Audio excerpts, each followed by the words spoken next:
Olá pessoal, então agora que a gente já viu aqui no nosso Analyze várias ferramentas para análise ali qualitativa, né, dos nossos processos e na busca pelas mudanças, agora a gente vai falar um pouquinho sobre associação e correlação de variáveis, que é a parte quantitativa do negócio, né? Então o que é isso daqui e por que isso é importante em projetos de melhoria? Bom, a ideia simples e fundamental dessa abordagem é nós usarmos as variáveis e entender como que, quando eu mexo em uma variável, eu afeto outra variável. Basicamente, a gente quer entender como que uma série de variáveis de entrada, né, ou inputs de entrada de um processo, impactam em uma variável de saída. Por exemplo, supomos que esse processo seja produzir alguma coisa numa máquina. O taruguinho lá do Schubert. E eu esteja medindo o tamanho daquele taruguinho, né? E daí eu posso ver, por exemplo, a força que eu aplico na máquina, se for numa prensa. Qual que é o impacto da força no tamanho, né? Então a gente pode fazer isso. Pode ver tanto a variação do tamanho, quanto pode ver o tamanho mesmo, né?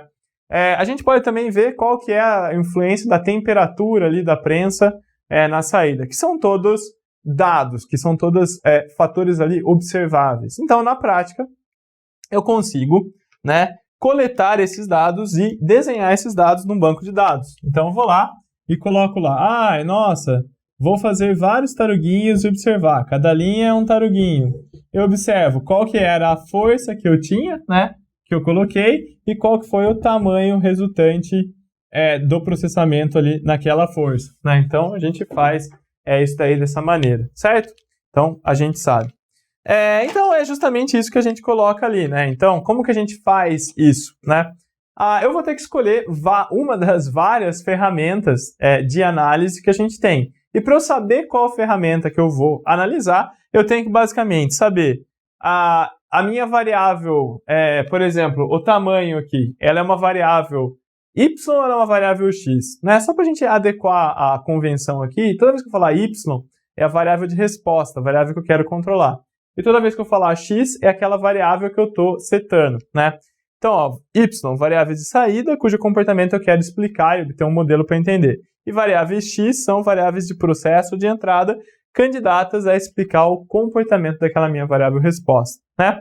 Então, eu tenho que saber se é y ou se é x e eu tenho que saber o tipo daquela variável. Será uma variável numérica ou se ela é uma variável categórica. Se eu sei disso, eu posso selecionar uma técnica de correlação, né?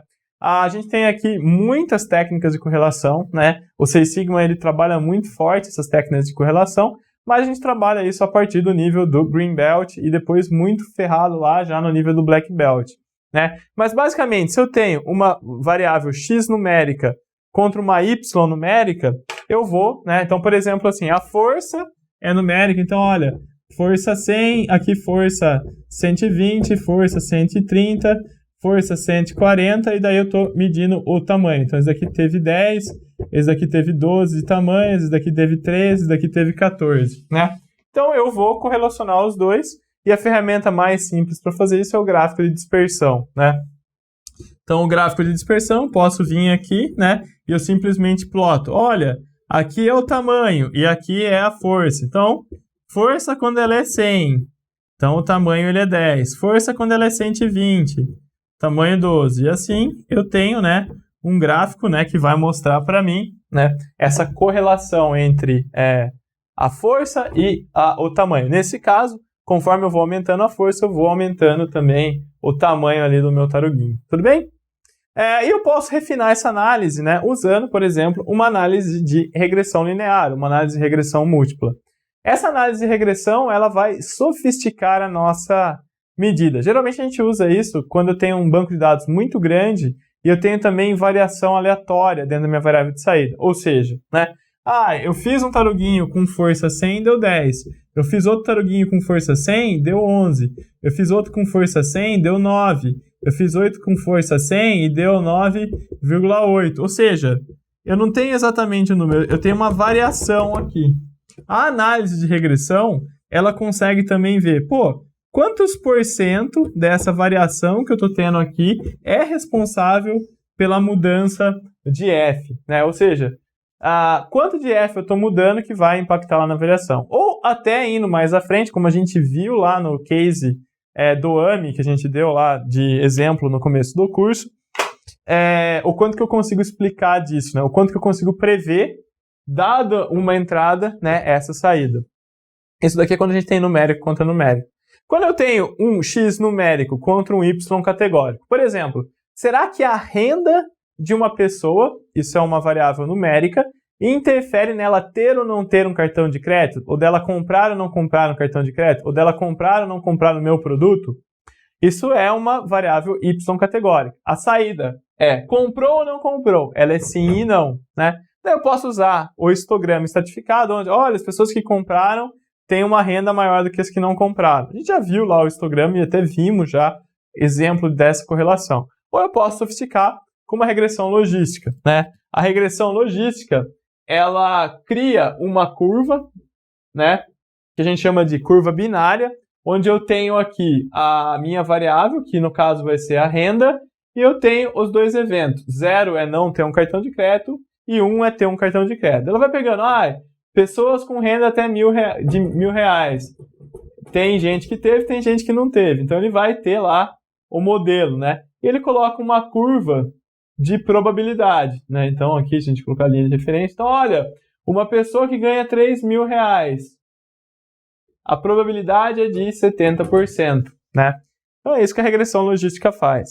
A mesma coisa, então é x numérico contra y categórico. Quando eu tenho um x categórico contra um y numérico, de maneira simples eu posso usar o histograma, e de maneira avançada a gente tem os testes de hipótese e a ANOVA, tá? A gente fala bastante disso no Greenbelt, então se você quiser saber mais, sugiro seguir lá para o curso de Greenbelt, daí a gente vai aprender essas ferramentas bem a fundo.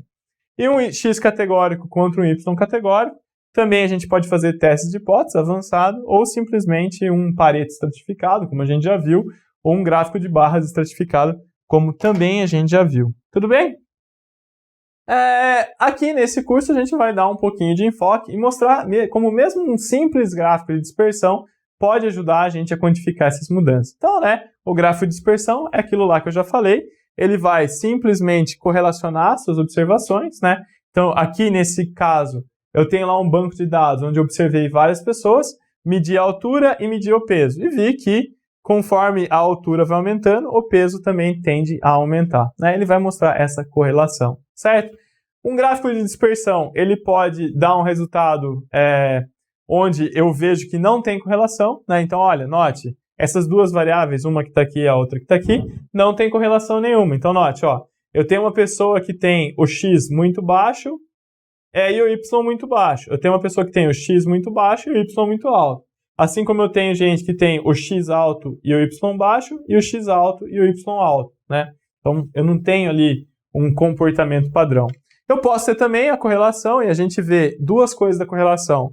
Primeiro, o sentido, né? A gente chama de correlação positiva quando eu aumento a variável x e a y aumenta também. E negativa, que é quando eu aumento o x, eu diminuo a minha variável y, certo? E eu posso ver a força da minha regressão, né? Da minha correlação. Então, quanto mais dispersos os dados, maior a variação em y que não é explicada por x, né? Então, olha, aqui, ó, se eu tiver setado aqui, olha a incerteza que eu tenho sobre o valor de y. Isso daqui é fraco e é menor que a incerteza que eu tenho nesse outro caso, né? Eu posso ter fraca positiva e fraca negativa. Então, a gente vê isso, o sentido e a força da nossa correlação, certo? Coloquei também aqui alguns exemplos para mostrar como a gente entende, né? Esse primeiro gráfico é um gráfico que está correlacionando. Eu fiz vários projetos, cada projeto eu observei os dias de atraso, né? Se o atraso é negativo, significa que eu entreguei o projeto antes do prazo. E o índice de satisfação, que é a nota dada pelo cliente. Então, olha, conforme eu vou atrasando, a minha satisfação vai caindo.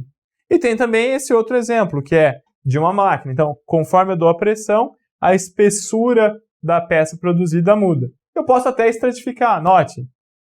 Em vermelho, eu tenho aqui os pontos da máquina A, e em laranja, eu tenho os pontos da máquina B. Então, note que ó, o vermelho tem uma correlação e a máquina B tem outra correlação, certo? Então, também tem que saber essa variável para conseguir analisar. Perfeito! Tem outras correlações, outros exemplos aí que eu coloquei.